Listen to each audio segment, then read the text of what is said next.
कि ठाकुर जी उसको देखना नहीं चाहते थे। संसार में सबसे बड़ा पाप है बालकों की हत्या करना, और पूतना लोक बालग्नि राक्षसी रुधिरासना, ये बालकों की हत्यारणी थी, और वो भी ब्रजमंडल के बालकों की हत्यारणी। बच्चा तो कहीं भी हो ठाकुर जी का रूप होता है। इसलिए ठाकुर जी कहते हैं पातकी को मैं देखता नहीं, पापात्मा को मैं नहीं देखता। इसलिए चरा चरात्मा से निमीले ते क्षण। तीसरे संत ने एक अलग अर्थ दिया, एक अलग भाव दिया। ठाकुर जी ने आंखें पूतना को देख करके आंखें बंद क्यों की? ये चौप लाइन को ध्यान रखना, मैं बार बार बोलूंगा। चरा चरात्मस, चरा चरात्मस क्या मतलब हुआ? चराचर मानी चर और अचर। चर मानी चलने वाले जीव जंतु और अचर मानी ना चलने वाले, जैसे वृक्ष हैं। इन वृक्षों में भी आत्मा होती है कि नहीं? विदेशियों ने, हमारे भारतवर्ष में तो पहले से ही वृक्षों की पूजा की जाती थी। विदेश की जापान मैगजीन में तो पूरा खोज की गई कि पत्थरों में भी आत्मा है। होती कि नहीं होती मालूम है? पत्थरों में दिल होता है? नहीं होता तो एक पत्थरों से एक रस निकलता है, पत्थरों के आंसू निकलते हैं। उसका मैं नाम भूल रहा हूं, थोड़ा सा मात्रा में, मालूम है क्या? हाँ, शिलाजीत, शिला से निकलता है। और बाहर तो प्रूफ हो चुका है, बाहर प्रूफ कर चुके हैं कि इनमें भी दिल होता है। एक बार जापान में क्या किया गया कि कमरे के अंदर में 6 पौधों को रखा, और 6 पौधों के अंदर में सूक्ष्म यंत्र लगाए गए, और सूक्ष्म यंत्र लगा करके उसमें 3 लोगों को भेजा गया, जूते पहन करके 3 लोग उसे, और एक आदमी को बता दिया गया कि तुमको 30 नंबर का पौधा पांव से पटक करके और जूते से उसको मसल देना है। वो अंदर घुसा और 30 नंबर का जूता, 30 नंबर का पौधा उसने पटका और अपने पांव से उसको रौंद दिया जूते से। वो फिर वापस आ गए सब। उसके बाद में कहा कि अब तुम घुसो। अब यंत्र लगे हुए थे सभी वृक्षों में। पहला आदमी गया, कुछ नहीं हुआ। दूसरा आदमी गया, कुछ नहीं हुआ। तीसरा आदमी जिसने एक वृक्ष को पटक करके उसको रौंदा था, वो आदमी कमरे में जो ही एंटर किया तो ही सारे वृक्षों के यंत्र तेज से चलने लगे। मानी वृक्ष कांप रहे थे। वृक्ष का दिल में धड़कन बढ़ गई कि इसने एक पौधे को मारा है, एक पौधे को कुचला है, अब हमें भी ये कुचलेगा।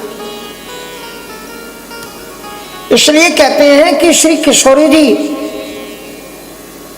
जब पुष्प वाटिका से जाती थी तो मालियों को मना कर जाती थी कि इन वृक्षों के फूलों को तोड़ना मत, क्योंकि तुम तोड़ोगे तो इन वृक्षों को दुख होगा। ये कृपा में श्री किशोरी जी हैं, जानकी जी। ना दत्ते प्रिय मंडना भी हृदय, यद्यपि श्रृंगार की आकांक्षा करने के बावजूद भी फूलों की माला से अपनी वेणी को नहीं गुथती थी, क्योंकि उनको कष्ट करके तोड़े जाएंगे। ठाकुर जी के सेवा के लिए ही फूल तोड़ना, तो ये फूल कुछ आपको अभिषिक्त नहीं करेंगे, लेकिन अपनी आवश्यकता के लिए अगर आप फूल उतारोगे तो कष्ट होगा। ठाकुर जी के लिए कोई फूल तोड़ता है तब तो वो प्रसन्न हो जाते हैं। वो कहते हैं मुझे तोड़ लेना बनमानी, उस पथ पर देना तुम फेंक, मातृभूमि पर शीश चढ़ाने जिस पथ जावे वीर अने। इसलिए बड़ी महत्वपूर्ण बात है कि पूतना बड़ी हत्यारणी है। तो पूतना जब ठाकुर जी के पास गई तो भगवान ने आंखें बंद क्यों की? तो चौथे संत कहते हैं भगवान ने आंखें इसलिए बंद की कि भगवान ने कहा इस जन्म में तो इसने कोई सत्कर्म किया नहीं है, कि इसको मैं मुक्ति दे दूं। इस जन्म में तो इसने कोई सत्कर्म नहीं किया। फिर आंखें बंद करके सोचने लगे, देखें कहीं इसने पूर्व जन्म में तो कोई सत्कर्म नहीं किया।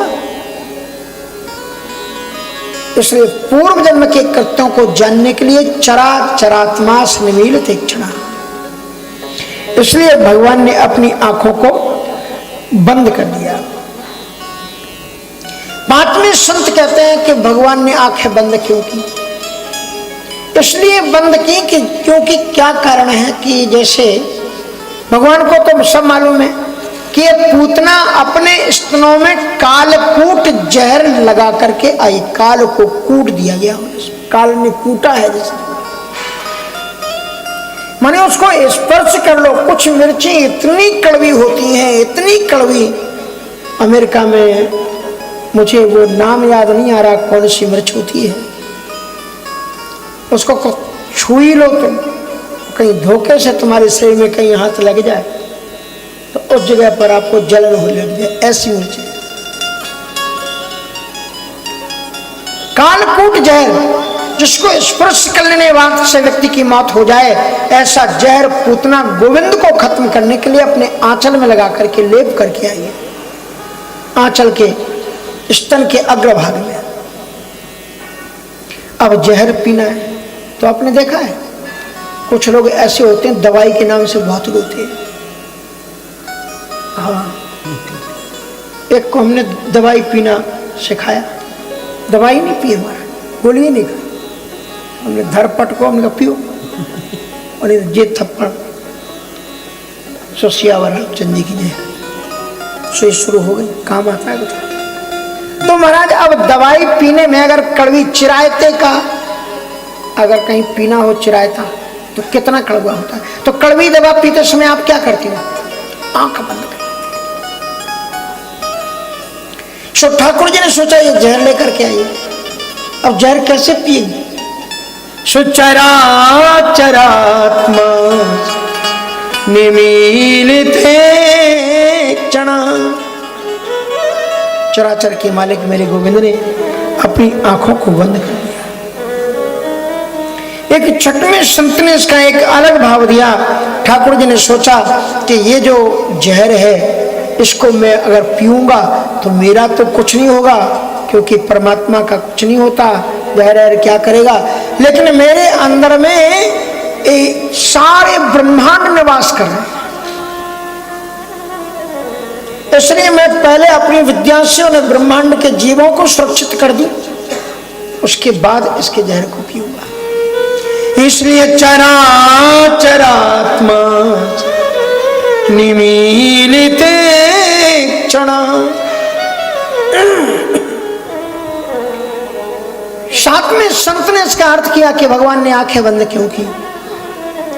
का ठाकुर जी आंख बंद करके लगे ब्रजमंडल में इस भाव के साथ में प्रादुर्भूत हुआ था कि यहाँ पर ब्रजमंडल में माखन मिश्री की नदियां बहती हैं। मैं तो माखन मिश्री खाने आया था, ये क्या, ये छठे ही दिन ये मौसी जी हमारे लिए जहर लेके आ गए। सो ठाकुर जी ने आंखों से चिंतन किया, आंखें बंद करके भगवान शंकर जी का ध्यान किया कि आपको इसका अभ्यास है, आप पधारो हमारे दिल में, ये आपका भोग धोखे से मेरे पास में लेकर के आ गई। इसलिए शंकर जी का ध्यान करने लगे। चरा चरात्मा से निमीलित क्षण,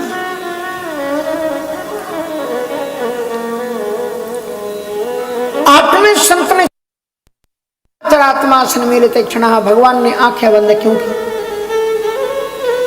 तो भगवान इसलिए आंखें बंद करते हैं कि ठाकुर जी चिंतन करते हैं कि निर्मल मन जन सो मोहि पावा, निर्मल मन जन सो मोहि पावा, मोहि कपट छल क्षेत्र न भावा, मोहि कपट छल क्षेत्र न भावा, निर्मल जनमन सो मोहि पावा, मोहि कपट छल छिद्र न भावा। जिसका मन निर्मल होता है वो ही मुझे अच्छा लगता है, छल कपट से जो भरा हुआ हो मुझे सुहाते नहीं। और ये पूतना बाहर से तो बड़ी सुंदर बन करके आई है, लेकिन अंदर से राक्षसी है, मैं तो जान सकता हूं इसको। इसलिए चराचरात्मा निमीलिते चरा, चराचर के मालिक मेरे गोविंद ने आंखों को बंद कर दिया। और एक भाव और भी नवमे संत ने कहा कि ठाकुर जी ने आंखें बंद क्यों की?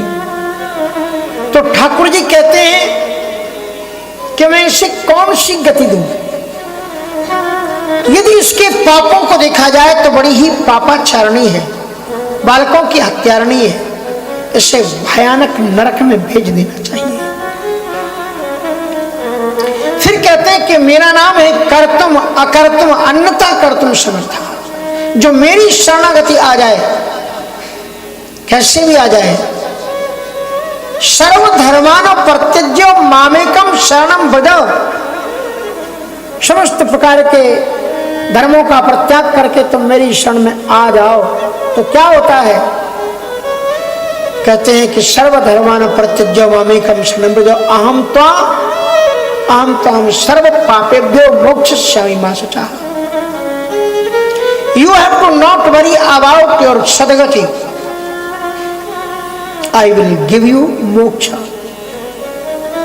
किसी भी तरह से तुम मेरी शरणागत में आ जाओ, तुमको चिंता करने की। Whoever comes in front of my Lord Rama or Krishna, so there is a guarantee that that person will take moksha. Doesn't matter what is he doing in his life, what does he did in before life, last life. Just come to me in me. Lord Krishna is promising, I will give you moksha. I will not gauge what did you did in your life, पुण्य कर्मा और वैध कर्मा। सर्वधर्मान परित्यज्य मामेकम शरणम व्रज अहम त्वा सर्व पापेभ्यो मोक्षयिष्यामि। I will do free from sins, all sins, all kind sins. Sins means पाप, sins मानी पाप। तुम्हें मोक्ष दे दूंगा। तो ठाकुर जी ने कहा कि मुझे क्या करना चाहिए? इसके प्रण तो इस लायक नहीं है कि इसको मोक्ष दिया जाए। पर ठाकुर जी सोचे आई एम गॉड। और एक इसलिए कहते हैं कि यदि यही बात सत्य मान ली जाए कि तुम्हारे जो पाप कर्म हैं और प्राणी उन पाप कर्मों का फल ही भोगता है, अवश्यमेव भोक्तव्यम कृतम कर्म शुभाशुभम, तुमने जो भी शुभ अशुभ कर्म किए हैं उनका फल तुम्हें जरूर भोगना पड़ेगा। तब तो फिर जो पापी हैं उन्हें तो फिर कुछ करना नहीं चाहिए, क्योंकि वो पुण्यात्मा तो कभी बन ही नहीं सकते ना, वो पापी ही रहेंगे हरदम। तो ठाकुर जी कहते हैं, संत कहते हैं कि एकाध तो जगह ऐसी होनी चाहिए। भगवान रामानंदाचार्य जी कहते हैं एक तो जगह ऐसी होनी चाहिए जहां पर पहली वाली बुक को, पहले वाली किताब को क्लोज कर दिया जाए,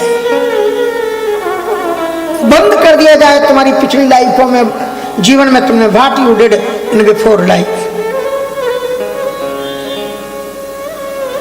should be one place like that. There should be close the book where is everything what you did, पुण्य कर्मा और पाप कर्मा। कोई तो एक जगह होनी चाहिए जहां पर ये बुक बंद हो जाए, खत्म। तो भगवान कहते हैं सर्वधर्मान परित्यज्य मामेकम शरणम। मेरा वो ऑफिस है जहां पर कोई वकील खड़ा नहीं होगा, न परोक्ष का न दूसरा, ना पक्ष का ना विपक्ष का कोई वकील नहीं होगा, केवल मैं हूं। और मुस्कुराते हुए मेरा गोविंद कैसा भी पापी आ जाए, मोक्षयिष्यामि मा शुचः, मैं तुम्हें मुक्त कर दूंगा, ये मेरी गारंटी। भगवान ये गारंटी लेते। तो ये क्या है? सत्कर्म क्या करें, कर्मकांड क्या, कर्मकांड कौन सा करें? अब ये महात्माओं के पास में भी कर्मकांड कम थोड़ी है। आप विरक्त दीक्षा लो तो आपको बताया जाएगा दांतों ने कैसे करें, कितने अंगुल की करें, कितने बार ये हाथ धोएं, कितने बार ये हाथ धोएं। अब मलमूत्र परित्याग करने के लिए जाएं तो लोटा कैसे ले जाएं, कैसे पकड़ें, कैसे स्नान करें, सब बताया जाएगा।